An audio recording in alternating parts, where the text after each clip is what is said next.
Marta Aguilar. Soy responsable del área de desarrollo y negocio en Creara y quería presentaros en 10 minutillos el webinar, contaros algunos antecedentes y después os dejaré con Alejandro Morel. Alejandro Morel es el director de la oficina técnica de Creara y socio de la empresa, y él va a ser quien profundice en esta temática de hoy, en cómo evaluar las emisiones indirectas de acuerdo a la nueva versión de la norma ISO 1464-1. Como todos nuestros webinars, tendremos una parte de exposición que pues abordaremos en 40 minutos aproximadamente, y a lo largo de la sesión podéis plantearnos todas las dudas y consultas que se os ocurran a través del apartado de preguntas de la herramienta GoToWebinar. Al finalizar la exposición os dejaremos unos minutos y daremos paso a la respuesta en directo de esas consultas que planteéis. Como siempre, también deciros que os enviaremos la presentación. También, si podemos, os enviaremos el acceso a la presentación grabada, a la sesión grabada de hoy, y así, bueno, pues podéis compartirla o visualizarla más adelante. Esperamos que sea de provecho y damos comienzo. Lo primero que quería era, bueno, vamos a tratar una parte introductoria en la que os contaré yo un poquito cuáles son las palancas que están ahora mismo también ejerciendo presión para que cada vez más las organizaciones trabajen en este tema. Alejandro abordará la parte de evaluación de las emisiones indirectas según esta norma. También os expondrá algunos ejemplos de casos prácticos, casos reales de la experiencia de Creara. Antes de nada, quería quitaros solamente 2 minutos para contaros quiénes somos. Muchas veces pecamos de no contar a qué nos dedicamos en estas sesiones, y a veces os sorprende que tratemos y que estemos en algunos de los temas que tratamos. Por eso queremos dar una pincelada sobre esto. Creara, trabajamos desde el año 2005 en temas de gestión, eficiencia energética y renovables, y nos dirigimos al gran consumidor de energía. Ese es nuestro foco, a darles soluciones para ahorrar energía y para trabajar en la transición energética, la descarbonización. Trabajamos en todos los sectores que aparecen aquí, el gran terciario, industria, también muy focalizados en empresas multiemplazamiento, multisite, también el sector público y también centrados en lo que son flotas de vehículos. Los 3 bloques en los que trabajamos podríamos dividirlos así: en consultoría energética y de CO2, en los que realizamos todo tipo de auditoría energética, centrados en todas las tecnologías, incluso pues en flotas de vehículos, en certificación energética de edificios, que como sabéis ahora es obligatorio para todo propietario de edificios de más de 500 metros cuadrados, en sistemas de gestión ISO 50001, en huellas de carbono, como es lógico ahora estamos hablando de ello, en planes de descarbonización, net zero, en auditorías de flota, y en lo que es el bloque de proyectos nos centramos especialmente en autoconsumo solar fotovoltaico, en proyectos de monitorización, plataformas de gestión en la nube y todo lo que es soluciones para la recarga, para la electromovilidad, y temas de eficiencia como proyectos de cambios en iluminación, etcétera. Aquí abordamos desde el principio, desde lo que es la ingeniería y el proyecto, hasta la instalación llave en mano, tanto llave en mano como financiación. Proyectos financiados pues como pues un PPA o empresa de servicios energéticos.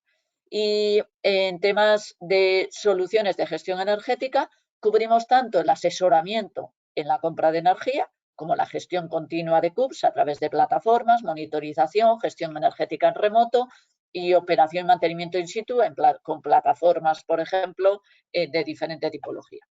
Vale, esto es un poco el abanico de proyectos que tenemos. Aunque también quiero que aunque no es vuestro foco, quiero que sepáis que también prestamos servicios en otro área a empresas que se dan de alta como comercializadoras de energía, tanto en el alta como lo que es el back office, la operación. Bueno, sin más, sin quitaros más tiempo, voy a pasar a contaros un poquito la introducción a este tema que vais a abordar hoy.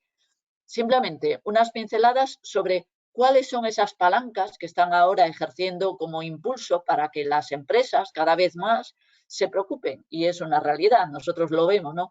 Cada vez hay más empresas que nos piden ayuda para trabajar en huella de carbono y cada vez más se lanzan a trabajar en lo que son las emisiones indirectas, las de alcance 3. Esto viene dado por varias palancas, ¿no? Varios impulsos, decía. Uno es la exigencia regulatoria. Ahora veremos algunas pinceladas sobre esto. Requisitos legales que empiezan a exigirlo, algo que hasta ahora era voluntario. También impulso de stakeholders, clientes, inversores, que empiezan a exigir también, a pedir información, a preocuparse por este tema. Y también iniciativas voluntarias que ayudan a diferenciarse, como bueno, algunas herramientas que pueden servir de herramientas para el cálculo y herramientas de marketing a su vez, iniciativas como la del Carbon Disclosure Project, el SBTI o la ISO 1464. Simplemente unas pinceladas sobre esas normativas que han ido saliendo en los últimos años y que están transformándose en obligaciones. Vemos aquí algunas, he hecho como un compendio de algunas, faltan también otras, pero bueno, estas son las principales y principales podríamos marcar quizás dos. Una es el Real Decreto 163/2014 de huella de carbono, voluntario. Este Real Decreto lo que dice es que, sobre todo, un resumen, las empresas que así lo deseasen podían desde ese año inscribirse en un registro voluntario que tiene el Ministerio al haber calculado la huella de carbono alcance 1 y 2, mínimo alcance 1 y 2. Y esto, a partir de esta ley que veis aquí en rojo que he señalado, que es la Ley de Cambio Climático, muchos de vosotros conoceréis, que se publicó en el mes de mayo del año pasado, pues va a transformarse en una obligación para ciertas empresas. Aquí lo veis. Esta ley, la Ley 7/2021 de 20 de mayo, de Cambio Climático y Transición Energética, que es un abanico muy grande, inmenso, un paraguas muy grande de diferentes iniciativas y marcos legislativos que van a tener que desarrollarse en profundidad por parte del Ministerio, los diferentes ministerios, incluye esta disposición final 12ª en la que se hace mención a este tema, a la huella de carbono. Dice que el Gobierno tiene un plazo de un año, es decir, antes de mayo de este año 2022, para definir qué empresas son las que van a estar ya no voluntarias, sino obligadas a calcular y a publicar su huella de carbono. Y además van a tener que elaborar y publicar un plan de reducción de emisiones de gases de efecto invernadero que va a tener que tener un horizonte a 5 años. Objetivos de reducción a 5 años. Y esto que se estaba organizando de manera voluntaria con el Real Decreto 163 de 2014 que os indicaba antes, va a haberse modificado y será ese Real Decreto que se cambiará, se modificará, el que servirá de herramienta para organizar que las empresas calculen y publiquen y definan planes de reducción. Entonces, de aquí a mayo, el Ministerio nos dirá qué empresas tienen la obligación de hacerlo, ¿vale? Se transforma en obligación, además de otras obligaciones que estaban asociadas, por ejemplo, a lo que muchos de vosotros conocéis, que es la Ley 11/2018 en materia de información no financiera y diversidad, que en cierto modo exigía ya a las empresas de muy grande tamaño a reportar. Pero bueno, esto era un poco laxo, porque la manera en la que hacía esta exigencia no concretaba en detalle y, bueno, lo dejaba un poco a libertad de las organizaciones. Bueno, pues esto es lo que os quería contar. Doy paso a Alejandro, que él ya os hará el resto de la exposición y luego me conecto con vosotros al final de la sesión para la respuesta a las posibles consultas. Gracias, Alejandro. Te dejo entonces. Hola, ¿qué tal, Marta? ¿Me escucháis, verdad? Sí. Estupendo. Pues lo único, voy a compartir pantalla yo. Si puedes dejar de compartirla tú. Sí. Lo debes tener. Vale, estupendo. Pues si me dais un segundito, a ver.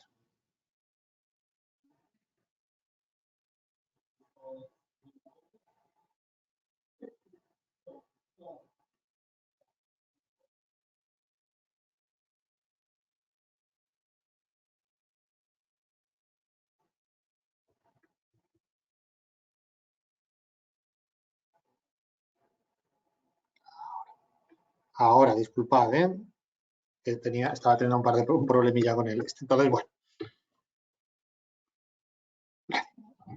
Buenos días a todos. Soy Alejandro Morel. Bueno, ya me ha presentado Marta. Como os decía Marta, bueno, ya deberíais estar viendo mi pantalla. Entiendo que no hay ningún problema. Por lo menos aquí me dice que la estamos compartiendo. Yo trabajo en la oficina técnica, entre otros tipos de proyectos, tal como ha dicho Marta. Nos dedicamos al cálculo de la huella de carbono. ¿De acuerdo? Entonces, hoy vamos a hablar sobre todo de la ISO 14064. Ya el año pasado tuvimos un par de webinars sobre emisiones indirectas. De hecho, si alguno participó en estos webinars, vais a ver que estamos reaprovechando algunas slides, algunas diapositivas, porque al final tampoco existe tantísimo que contar aquí y menos en un webinar de media hora. El objetivo hoy es volver a hablar de las emisiones indirectas, pero centrándonos en el proceso que nos pide la nueva ISO, la ISO 14064, que se aprobó en 2019. ¿Vale? Para ello, lo primero que vamos a comentar, por entrar todos a la vez, es hablar de los alcances del GHG. ¿Vale? El GHG Protocol, todos lo sabéis, es el protocolo o el estándar, digamos, más utilizado, con diferencia. ¿Vale? Es el que, y a día de hoy, los alcances del GHG son los que, de alguna forma, casi tienen un punto de oficialidad. Por ejemplo, el MITECO, en la posibilidad de que registremos nuestra huella, utiliza estos alcances. ¿Vale? Estos alcances lo que nos dicen es, alcance 1, o sea, digamos, estos alcances lo que hacen es distribuir las emisiones en 3 límites. Alcance 1, alcance 2 y alcance 3. El 1 serían las emisiones directas, ¿vale? O bien la fuente de emisión es mía, es propiedad mía, o bien yo tengo el control sobre ella. Esto del control sobre todo es porque yo tuviera un edificio en alquiler, pero son emisiones mías, ¿vale? Si yo tengo una caldera en este edificio, y sobre todo se utiliza para las flotas en renting, en las cuales no tengo la propiedad, pero sí el control. El alcance 2 es exclusivamente la electricidad, el consumo, las emisiones derivadas del consumo de electricidad mío, y el alcance 3 es todo lo demás, ¿vale? Y la principal característica del GHG es que el alcance 3 es opcional, ¿vale? Es una categoría opcional, con lo cual yo no tengo por qué calcular, ¿vale? Perdonad, avanzamos ahora. Estupendo. Esto en la ISO anterior mantenía esta misma cualidad del GHG. No era obligatorio calcular las emisiones de alcance 3, con lo cual históricamente la mayoría de organizaciones que han decidido calcular la huella de carbono de organización, porque aquí estamos hablando siempre de organización, no de producto, han dejado fuera el alcance 3. ¿Vale? Hasta cierto punto tiene mucho sentido. En general son emisiones sobre las que tenemos, por una parte, menos información, porque no son algo de mi empresa, sino de mis proveedores, de mis clientes, etcétera, y por otra parte, mucho menos control. Yo tengo mucha menos posibilidad de reducir estas emisiones que las que sí me pertenecen, las que son de alcance 1 y alcance 2. De ahí que históricamente tiene sentido que se hayan dejado fuera. De todas formas, en las últimos, digamos, actualizaciones de los estándares, en particular ahora veremos la ISO nueva, se considera que tenemos que recuperarlas. De acuerdo que al dejar fuera el alcance 3, hemos dejado fuera una gran parte de nuestras emisiones, que si bien son indirectas, porque por supuesto son indirectas, siempre vamos a poder actuar un poquito sobre ellas. ¿De acuerdo? Entonces se le está dando en los últimos años como una nueva importancia a las emisiones indirectas. ¿Vale? Bueno, aquí tendríamos, por ejemplo, que para esta organización, esto es un ejemplo, una cadena de tiendas en las que las emisiones indirectas a lo mejor rozaban, y sin considerar todas, simplemente las de la logística, ya era en torno al 30-40%. Entonces, para muchas organizaciones las emisiones indirectas son muy importantes. Entonces, por lo menos el tener idea de lo que estamos hablando es importante. ¿De acuerdo? Entonces, vamos a centrarnos ya en lo que yo os quería hablar, que es la evaluación en base a la ISO 14064. En la última parte de la presentación lo que vamos a ver son algunos ejemplos. ¿vale? Algunos casos prácticos que ya os digo, si estuvisteis con nosotros en los webinars de huella de carbono que vimos el año pasado, algunos los vais a reconocer porque los hemos reutilizado. Sobre todo, como os decía, mi objetivo aquí en este webinar es que entendamos bien qué es lo que nos pide la norma con respecto de las emisiones indirectas. ¿Vale? Sabéis que la norma no es una norma, no es una ley, con lo cual no es obligatorio llevarla a cabo. Incluso a la hora de, si yo decido calcular mi huella, voy a poder hacerlo mediante la norma o mediante el GHG u otro estándar. En principio estos dos son los más utilizados, ¿vale? Pero sí hay muchas organizaciones que, bueno, pues que están cómodas con las normas ISO y que deciden hacerlo con la norma ISO, ¿vale? Tiene unas ciertas ventajas e inconvenientes con respecto al GHG. El principal cambio ahora mismo es esta novedad con respecto de las emisiones indirectas, ¿vale? Lo primero que tenemos que ver es que lo que ha hecho la norma es dividir las emisiones en alcances. Los dos primeros son análogos al alcance 1 y alcance 2 del GHG, ¿vale? Emisiones directas y emisiones indirectas por electricidad. Sí que hay una diferencia, que además esta no es nueva, sino que de toda la vida en la norma y en el GHG ha habido una diferencia, no sé si estabais al tanto, y es que el GHG en el alcance 2 dice explícitamente emisiones derivadas de mi consumo de electricidad, mientras que en la norma no se dice electricidad, sino que se dice energía importada, y esto puede ser electricidad, calor, frío o aire comprimido.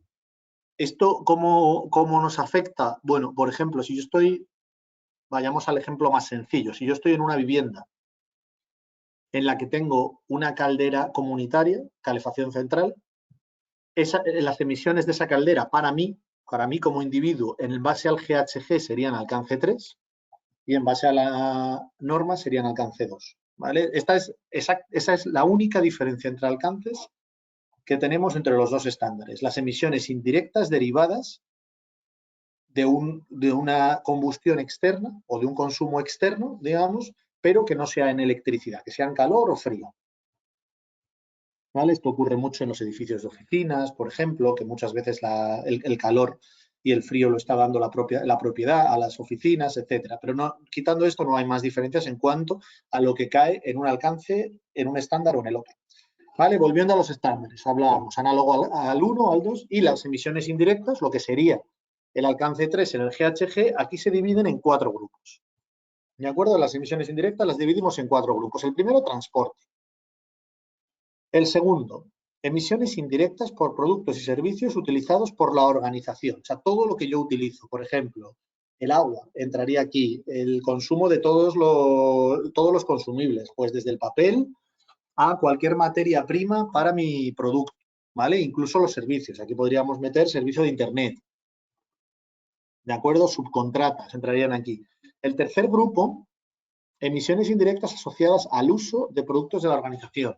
Esto está pensado para mi organización fabrica, ¿de acuerdo? O ofrece servicios. Entonces, si yo fabrico bombillas, el consumo que el cliente hará de la bombilla y que implicará unas emisiones es una emisión indirecta para mí, ¿vale? Pero esta es solo aplicable cuando yo estoy generando algo. Y bueno, y el último grupo sería el cajón desastre, donde se meten el resto de emisiones indirectas que no están en ninguno de los 3 grupos anteriores, ¿vale? Por supuesto, cada uno de estos bloques o cada una de estas distribuciones de emisiones indirectas, a su vez, está distribuida en subcategorías, ¿vale? Por ejemplo, transporte, que yo creo que es la más evidente, implicaría transporte de productos, tanto aguas arriba, o sea, antes de llegar a mi fábrica, como aguas abajo. El desplazamiento diario de los empleados, lo que muchas veces utilizamos el nombre commuting, el nombre en inglés, y los viajes de negocio. ¿De acuerdo? Entonces, cada una de estas categorías, a su vez, la dividimos en subcategorías. Y el kit de la cuestión es que la norma nueva, la norma de 2019, a diferencia de la anterior, no nos permite no tener en cuenta las emisiones indirectas. ¿Vale? No nos permite no tener en cuenta, o sea, tenemos que incorporarlas, pero no las incorporamos a lo bestia ni incorporamos todas. Lo que nos dice la norma es que desarrollemos una metodología para distinguir las emisiones indirectas importantes, lo que ellos llaman significativas, de las emisiones indirectas no importantes o no significativas. ¿De acuerdo? Que creemos una metodología para evaluar las emisiones indirectas y en base a esta metodología decidamos cuáles son significativas y cuáles no. ¿Vale? La norma nos permite a nosotros que creemos los criterios de significancia. ¿De acuerdo? Los criterios no nos los da la norma, los establecemos nosotros. Los establezco yo en mi sistema de gestión. ¿Vale? Pero sí que nos dice por dónde van a ir estos criterios. ¿Vale? Que son la magnitud, es el más importante y ahora hablaremos ahora más de él porque tiene un impacto importante en el trabajo que vamos a llevar a cabo. O sea, esto es básicamente, yo consideraré significativa una emisión grande antes que una emisión pequeña. El nivel de influencia, ¿qué capacidad tengo yo para reducir esta emisión? Por ejemplo, si es un proveedor, yo probablemente pueda cambiar de proveedor, probablemente. Pero si es un cliente, una emisión de un cliente va a ser muy difícil afectarla, ¿vale? Entonces, ¿qué capacidad tengo yo de afectar, de reducir esta emisión? Y muy importante, los dos últimos, acceso a información y exactitud de los datos. Esto es, si no tengo absolutamente nada de información de esta fuente de emisión y estoy poco menos que inventándomelo, realmente no tiene mucho sentido que sea significativo, ¿vale? Porque hay tanta incertidumbre y tan poca precisión en este dato que no tiene ningún valor. Entonces, en base a estas, digamos, pistas que nos da la norma, nosotros establecemos criterios. Creamos criterios para evaluar todas las emisiones indirectas y en base a estos criterios decidimos cuáles son significativas, ¿vale? Esto es lo que nos dice la norma, este es el procedimiento que nos dice la norma que tenemos que llevar a cabo de cara a las emisiones indirectas. ¿Vale? Por ejemplo, a partir de estos criterios, a partir de estas, digamos, por dónde deben ir los criterios que nos dice la norma, ¿no? De estas categorías, yo podría crear estos criterios. Yo he decidido crear 3. El del tamaño, que va a ser inevitable, el de la influencia, o sea, qué capacidad tengo yo de reducir esta emisión, y el de la precisión. Esto es, cómo de buenos, cuál va a ser el acceso que yo tenga a los datos y cómo de buenos van a ser estos datos. El tamaño lo puedo cuantificar, pero la influencia y la precisión es más difícil. En este caso lo que vamos a hacer es establecer 3 niveles, simplemente un nivel bajo, medio o alto, tanto de influencia como de precisión. ¿Vale? En base a eso, consideraremos significativa con que cumpla uno de estos 3 criterios. ¿De acuerdo? El primero, el del tamaño, sí que lo cuantificamos y decimos, yo voy a calcular todas las emisiones de alcance 3 y solo consideraré significativas las que supongan más de un 10% del total. Aquí, y de esto vamos a hablar ahora un poquito más adelante, tenemos un problema.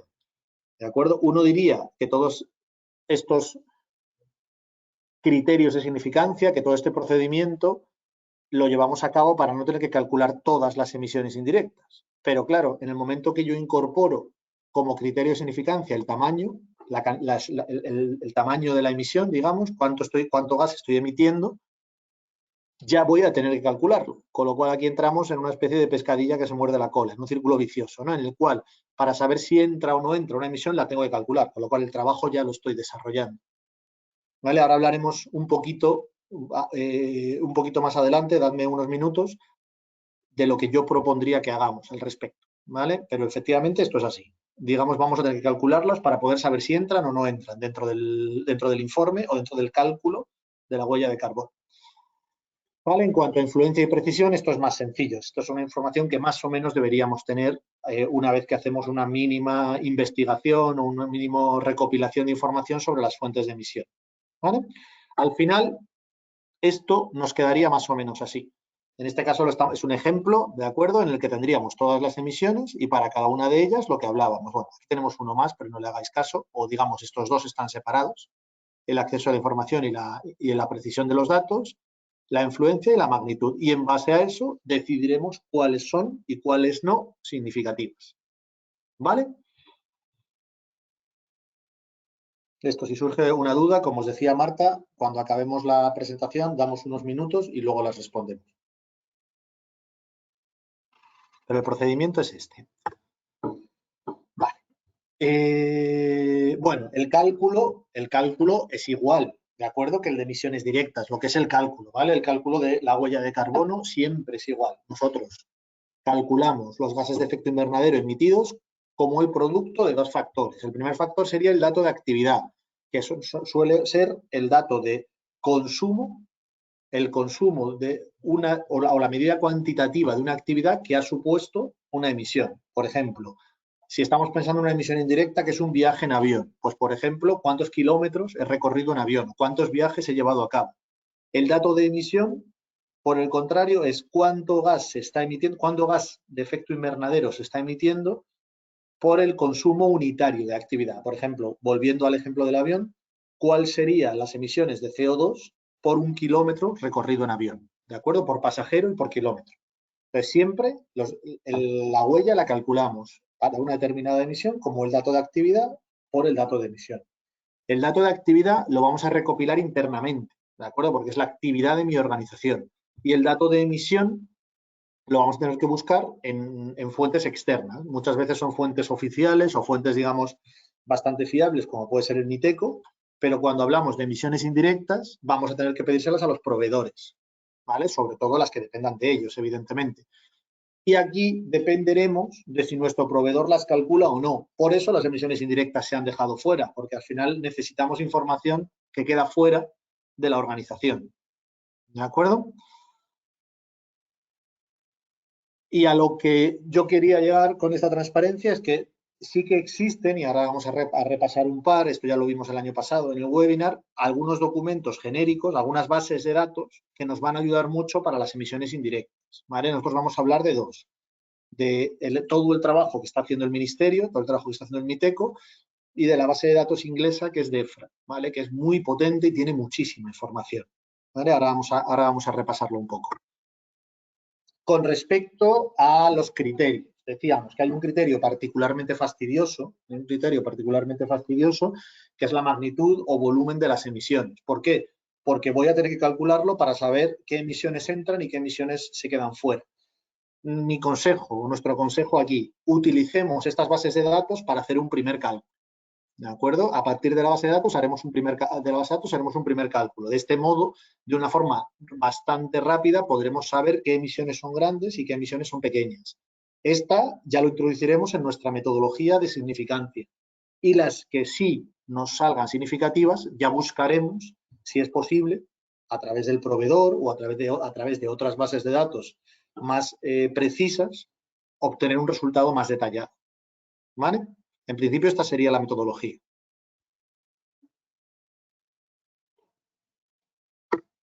Bueno, como os decía, existen diferentes bases de datos, diferentes fuentes donde obtener de forma rápida para hacer este primer cálculo y luego habría que ver, a lo mejor son válidas también para el cálculo detallado. Pero es verdad que para el cálculo detallado deberíamos evaluar si somos capaces de encontrar un dato mejor, ¿no? Un dato más apropiado. Una base de datos claramente es el MITECO, ¿vale? El MITECO dispone de distintos documentos que nos ayudan como guías para ayudarnos a calcular la huella. Con respecto del alcance 3, por ejemplo, incluye uno de viajes de trabajo, ¿vale? En el que tendríamos para aviones, trenes, coches de alquiler, etcétera. Otro para viajes en itinere, esto es el desplazamiento diario al trabajo, y compras y contrataciones, ¿vale? Entonces, esto podemos ayudarnos con lo que nos dice el MITECO. Y os decía, otra base de datos muy, muy importante es la de DEFRA. Aquí es enorme, esta la podéis encontrar, está accesible en Internet. Es enorme y tiene muchísima información. Para que os hagáis una idea, tenemos suministro de agua, tratamiento de agua, uso de materiales, el disposal, que sería el vertedero, ¿no? El deshacerse de los materiales, viajes en avión, viajes en barco, viajes en carretera, vehículos de pasajeros y logística, ¿no? El desplazamiento de materiales, digamos. Estancias en hoteles. Tenemos bueno, más información sobre electricidad y vehículos, etcétera, que se queda a lo mejor o para temas muy específicos. ¿Vale? Al final, aquí tendríamos el link. Esta presentación os la vamos a facilitar. Como os decía, es muy interesante, sobre todo, y perdonadme porque vuelvo atrás, para este primer cálculo. Digo para este primer cálculo porque esto es una base de datos británica. Probablemente si yo estoy en otro país, a lo mejor puedo encontrar un dato mejor, pero por lo menos para hacer este primer acercamiento y ver qué emisiones son las importantes es muy interesante, porque es muy completa, ¿vale?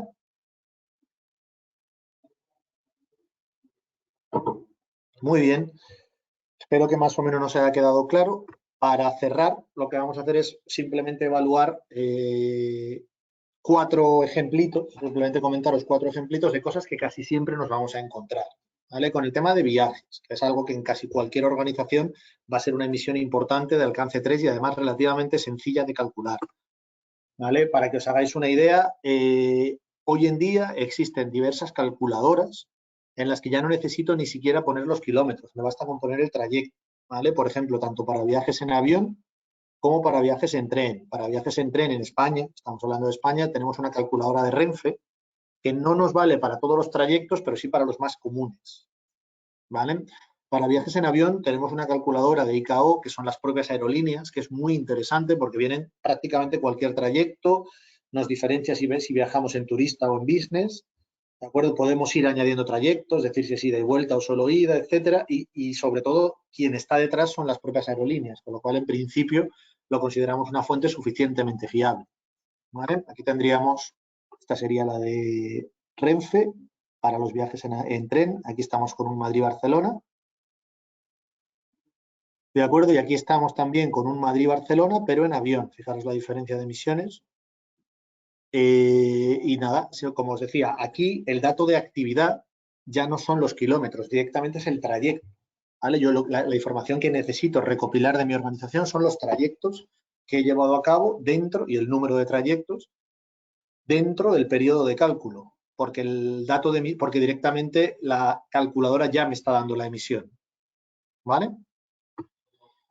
Bueno, aquí tendríamos otra base de datos también muy interesante, el IDAE, que al final está, por supuesto, muy relacionado con el Ministerio, también tiene una base de datos de vehículos, ¿de acuerdo? Entonces, es muy precisa. Necesitamos al final una información que muchas veces no vamos a tener, porque lo podemos tener por segmentos, pero incluso por modelos, ¿de acuerdo? Entonces, por ejemplo, si yo conozco los litros de combustible, en principio iría a los litros, que siempre va a ser más exacto, pero si no conozco los litros, aquí lo tenemos por kilómetro, ¿vale? Siempre que conozcamos el modelo. ¿Vale? Otro ejemplo que os quería contar, otro caso práctico, es el de la logística. La logística es muy común también que la calculemos, porque para muchas empresas, independientemente de si es una emisión directa o una emisión indirecta, es importante. O sea, tiene un tamaño, digamos, forma parte es una de las emisiones más importantes, ¿de acuerdo? Entonces es importante tenerla en cuenta. Hasta el punto de que tenemos estándares específicos de transporte o de logística, ¿vale? Por ejemplo, tenemos aquí una norma UNE, que es una metodología para el cálculo del consumo de energía y de las emisiones en los servicios de transporte, tanto de mercancías como de pasajeros. Tenemos también aquí una guía de la ECOC, guía del cálculo de la huella de carbono de transporte de mercancías. Esta es exclusiva para la logística, para el transporte de mercancías. ¿Vale? Guía de cálculo de la huella de carbono, desarrollado por la ECOC, y específico para el transporte de cargas por carretera y almacenamiento. Simplemente porque os hagáis una idea de que existen estándares específicos. Y de hecho, en estos estándares, por ejemplo, aquí estamos con el de la ECOC, la distribución de alcances no es la misma que la del GHG. Aquí da igual que la logística sea nuestra, sea un alcance 1 o un alcance 3. Lo que nos separa es directas las emisiones del propio vehículo, ¿de acuerdo? E indirectas las emisiones del combustible hasta llegar al depósito, ¿no? Hasta llegar al vehículo. Esas son las que ellos consideran indirectas. Esto también es un detalle importante, que al final el concepto de emisiones directas o indirectas vienen los propios estándares y no todos los estándares utilizan las mismas. Esto es lo que hemos visto antes, de que había una pequeña diferencia entre la ISO y el GHG. En este caso, como tenemos un estándar específico para el transporte, una norma del transporte, la relación de emisiones directas e indirectas es diferente, ¿vale?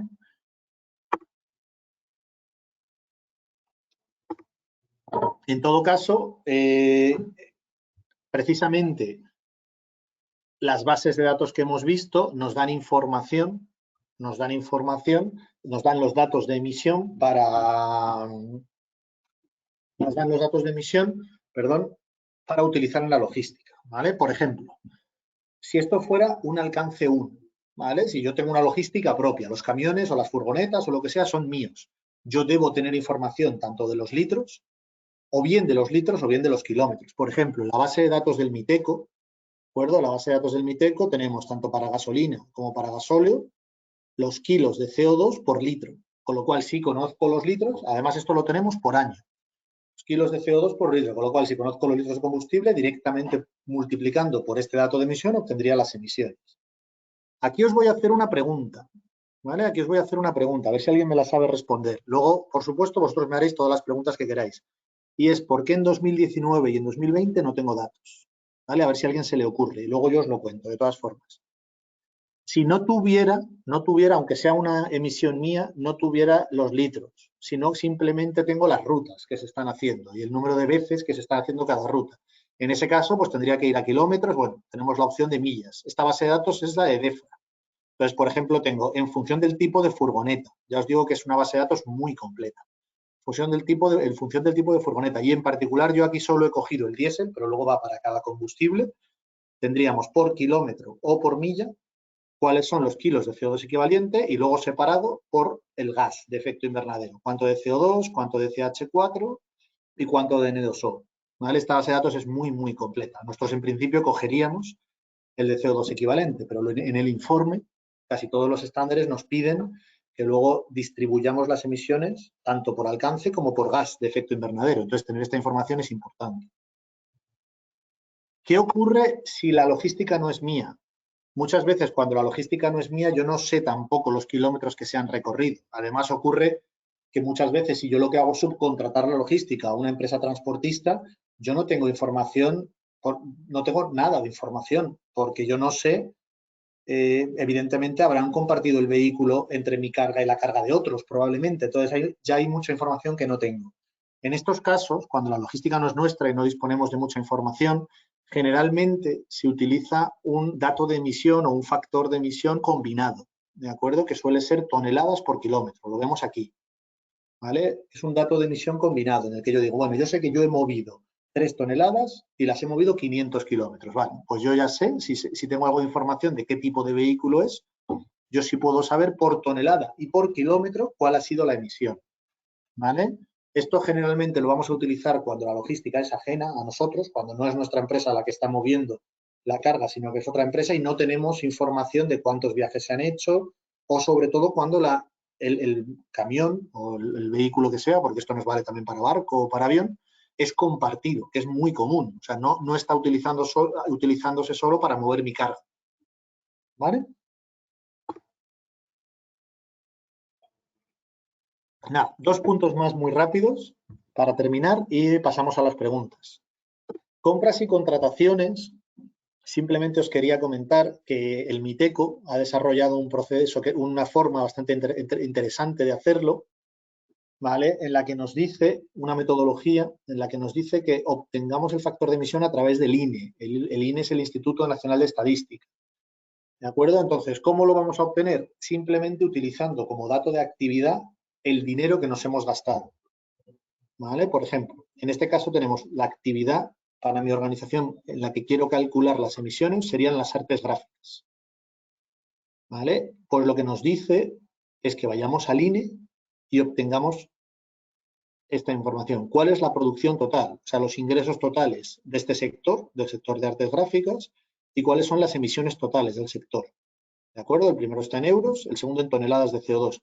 A partir de estos datos, podemos obtener un factor de emisión por dinero directamente. Y lo bueno es que cuánto dinero me he gastado yo en algo es una información que debería ser accesible.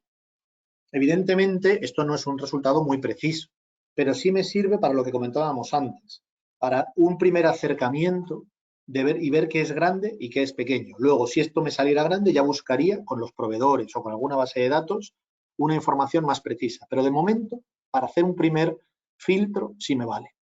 ¿De acuerdo? Este ejercicio que está haciendo el Miteco, os recomiendo que le echéis un vistazo porque es interesante. Vale, ya para terminar,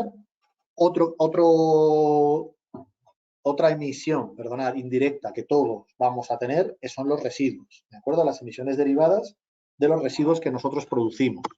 En este caso, nada, un ejemplo muy sencillo, simplemente porque lo vierais, volviendo a la base de datos inglesa, a DEFRA, en la que en función del tipo de residuo tenemos un factor de emisión. Entonces, simplemente tenemos nosotros que recopilar los kilogramos de residuos que estamos generando. Y veis que tenemos papel, residuos RAE, residuos de plásticos, domésticos, metales, madera o pilas. ¿De acuerdo? Entonces, en función del tipo de residuo, ¿cuáles son las toneladas equivalentes por kilogramo? No, perdón, por tonelada, son los kilogramos de CO2 equivalente por tonelada de residuo. ¿Vale? Y nada más, hasta aquí lo que yo os quería contar. Yo supongo y espero que tengamos alguna duda.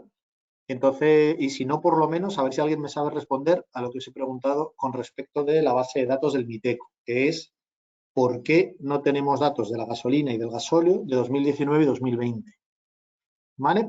Y nada más, si os parece, vamos a dar 5 minutitos y respondemos entre Marta y yo las dudas. Así que nada, muchas gracias a todos por vuestra atención.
Hola a todos de nuevo.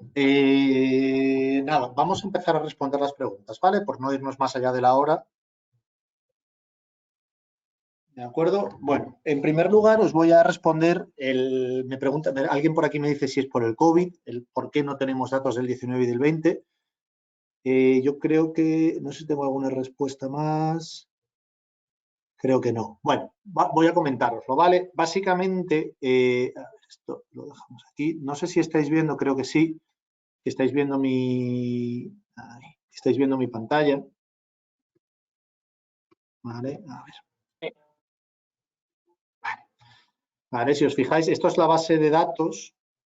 Esto es la base de datos del MITECO, que ahora mismo está dentro de la herramienta. Entonces, si veis que avanzamos, y efectivamente yo no os estaba engañando, en el 19 y en el 20 no tenemos datos de gasolina ni de gasóleo. Bueno, si vamos a la base de datos, aquí hay una nota al pie que lo que nos viene a decir es que a partir de 2019 por una legislación, por una normativa europea y con el objetivo de reducir emisiones, tanto a la gasolina como al gasóleo se le está añadiendo biocombustible.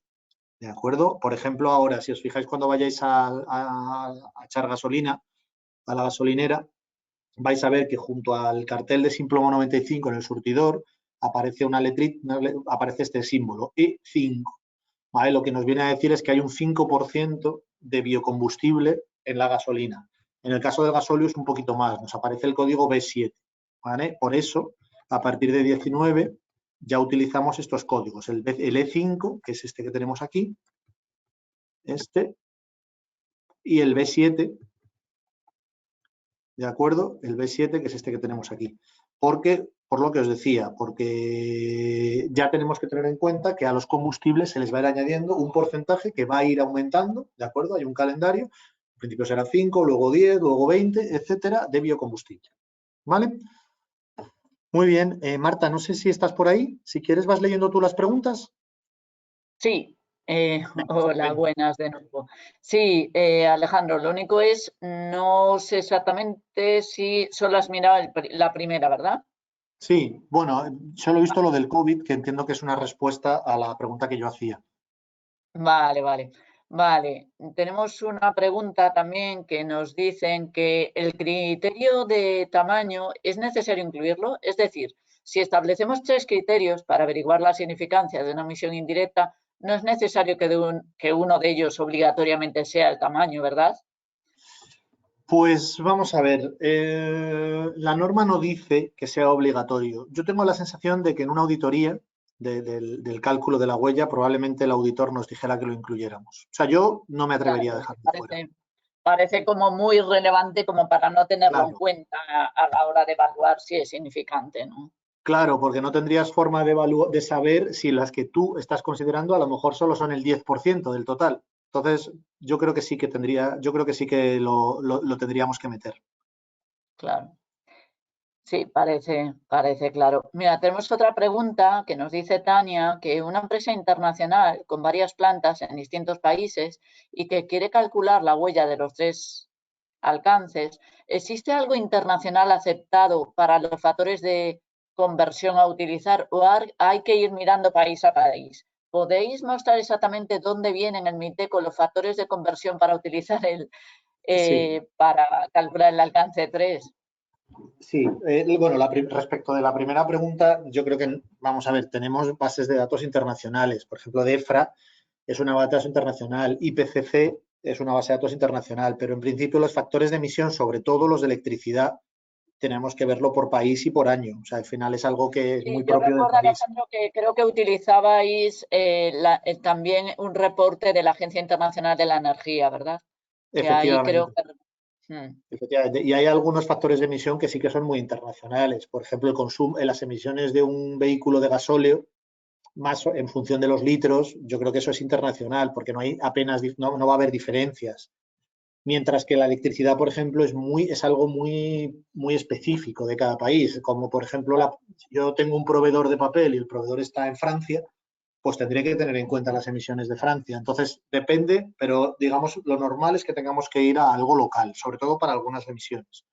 ujú. ¿Vale? En cuanto a la otra pregunta, el MITECO antes publicaba la base de datos, ahora está dentro de la herramienta. ¿Vale? Si vosotros ponéis en Google herramienta emisiones MITECO, accedéis inmediatamente y vais a ver que hay una herramienta y una pestaña de la herramienta es justo lo que estamos viendo nosotros aquí en mi pantalla, que son los factores de emisión que se utilizan en su herramienta. Ujú. Vale, tenemos bastantes preguntas. Tenemos otra que nos dice que si la nueva ley de cambio climático obligará a calcular las emisiones de alcance 3. Esta, si quieres, Alejandro, la contesto yo. Esta es Nosotros tuya, sí. en Creara estamos en varios grupos de trabajo de diferentes asociaciones que, bueno, tratando estos temas, ¿no? Y hemos tenido alguna reunión con la Oficina Española de Cambio Climático, que la encargada nos hizo una exposición sobre cómo estaban avanzando. Y esto fue hace, yo creo que menos de un mes, y la verdad es que lo que nos dijo es que no lo tenían claro, que sabían que eso era algo que tenían que ver, porque lo lógico era ir avanzando hacia ahí, pero que aún no lo tenían claro. Entonces, bueno, habrá que esperar. Tenemos otra pregunta que nos dice, ¿cómo se podría calcular o estimar el transporte de los empleados si hay muchos de diferentes zonas y el acceso a datos o la influencia es poca, aunque sea una emisión significativa? Bueno, normalmente la mayoría de organizaciones lo que suelen hacer es una encuesta. Es que no hay otra forma, porque si no empezamos, si no estamos inventando todo. Entonces aquí necesitamos acceder a la información, si no al detalle, por lo menos preguntarles qué medio de transporte utilizan y kilómetros que recorren, porque claro, es que si no estamos inventándonoslo absolutamente. Vale, nos preguntan por una aplicación, la verdad es que yo no la conozco, Alejandro, nos hablan de, hemos utilizado la aplicación Quantis para calcular el alcance 3. ¿Hasta qué punto está aceptado de manera internacional? Pues es que tampoco la conozco. Esto lo podemos, si queréis, lo podemos investigar y te contestamos. Vale, nos dicen también que, nos dice Juan José, que ahora mismo muchas eléctricas ofrecen o dicen que la energía que suministran es de origen renovable. ¿Esto afecta de alguna manera al alcance 2? ¿Se aminora? Muchísimo, muchísimo. Podemos hacerlo cero, pero es muy importante que pidamos garantía de origen, ¿vale? Un certificado de garantía de origen. Esto es lo que en un momento dado, si yo voy, calculo mi alcance 2, vamos, considero mi alcance 2.0 y vuelvo a una auditoría, lo que me va a pedir el auditor es el certificado de origen, ¿vale? Y eso al final es una garantía de que efectivamente la electricidad consumida se considera que proviene de una fuente renovable. ¿Vale? Digo se Otra, considera porque al final esto no deja de ser un criterio que se ha establecido en España. vale, tenemos que, nos dice Ángeles, que en mi empresa tenemos el año de reducción de emisiones en el 2020 y nos queremos certificar ahora. La pregunta sería si queda muy lejos coger los años 2016 a 2020 para poder hacer los cálculos de emisiones o tenemos que coger años más próximos.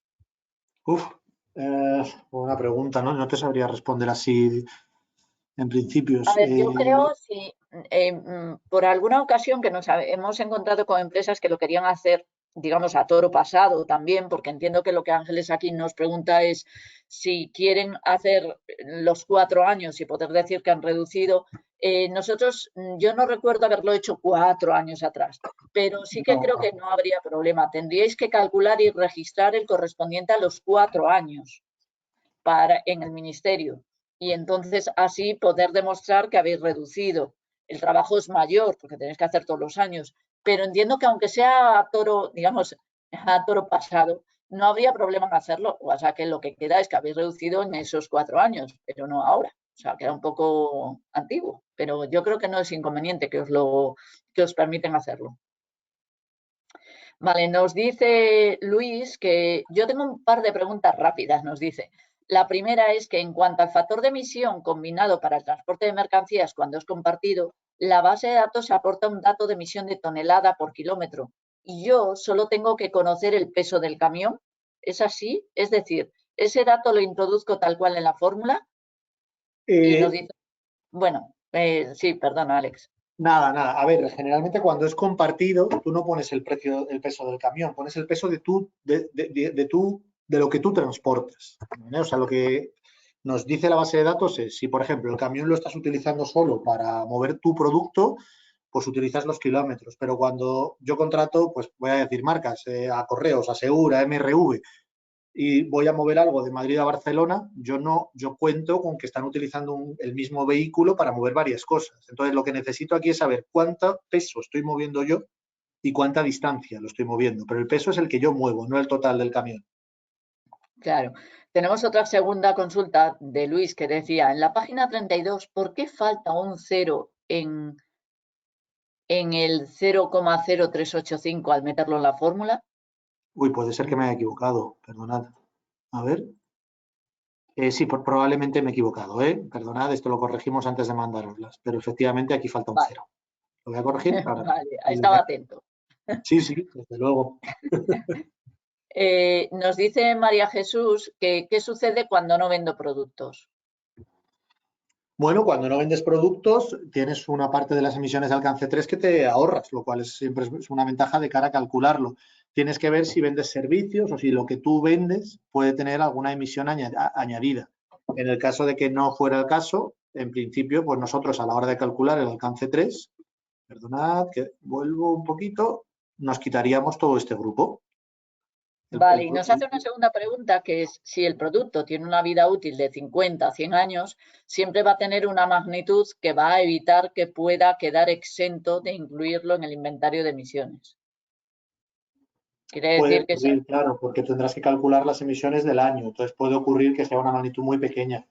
De todas formas, claro, si tú fabricas coches o fabricas aviones, claro, es que las emisiones pueden ser muy, muy altas, pero efectivamente hay que considerar las emisiones por año, claro. Vale, nos hacen otra pregunta que yo creo que esta ya está, paso a la siguiente. Como la norma dice que no se deben utilizar criterios para excluir cantidades sustanciales, las emisiones indirectas, siempre que sean significativas por magnitud, hay que incluirlas en el inventario. Sí. Sí, es que efectivamente la norma nos dice que no podemos, digamos, no podemos utilizar los criterios para dejar fuera emisiones muy grandes. Entonces, todo lo que sea significativo por tamaño va a tener que entrar. Vale, y una última pregunta que nos hace Tony es, en una empresa de transporte donde se tiene en cuenta el factor de emisión de depósito a ruedas Sí. para cálculo de huella de carbono, ¿se tendrá que incluir las emisiones indirectas para cada vehículo también como fuente a depósito? ¿Es correcto? Bueno, depende del estándar que utilicemos, ¿vale? Esto que os he enseñado yo es un estándar específico de logística. Si estamos utilizando el GHG, por ejemplo, o la ISO, lo que va a ocurrir es que vamos a tener una emisión directa, que es la emisión de gases por el consumo de combustible del propio vehículo, si es un vehículo nuestro, y luego una emisión indirecta que entrará dentro de otras emisiones indirectas o de emisiones indirectas de productos utilizados por la organización, más bien que sería pues todas las emisiones que supone que el gasóleo o la gasolina llegue a mi tanque, ¿vale? O sea, el asunto es que eso es una emisión indirecta, entonces la voy a tener que tener en cuenta de alguna forma. Claro. Vale, hay una última pregunta, Alejandro, que es de Marta, que nos dice, ¿qué se considera significativo por tamaño? Yo creo que te refieres a la magnitud, ¿no? A cuánto supone esas emisiones frente al total, ¿no? Veíamos un ejemplo aquí con el cual nosotros considerábamos que significativo por tamaño es cuando supone más del 10% del total de alcance 3. Puede ser el 10 o puede ser el 5, depende un poco del número de emisiones, o sea, del número de las fuentes de emisión que tengamos. Desde luego, lo que no podría ser es el 50. Si yo pusiera solo considero significativo cuando es más del 50, pues esto alguien, un auditor o alguien puede decirme, hombre, estás poniendo un límite demasiado alto. Claro. Bueno, pues hasta aquí las preguntas. Alejandro, lo dejamos aquí. Muchas gracias a todos. Gracias Espero a todos. que haya resultado útil. Muy bien, pues nada, Marta, muchas gracias. Y como os decíamos, vais a tener disponible tanto la presentación, Marta, si no me equivoco, como la grabación, ¿verdad? Sí, eso es. Bueno, pues nada, Pues muchas muchas gracias a gracias todos. y nos vemos en otra sesión. Hasta luego. Dios.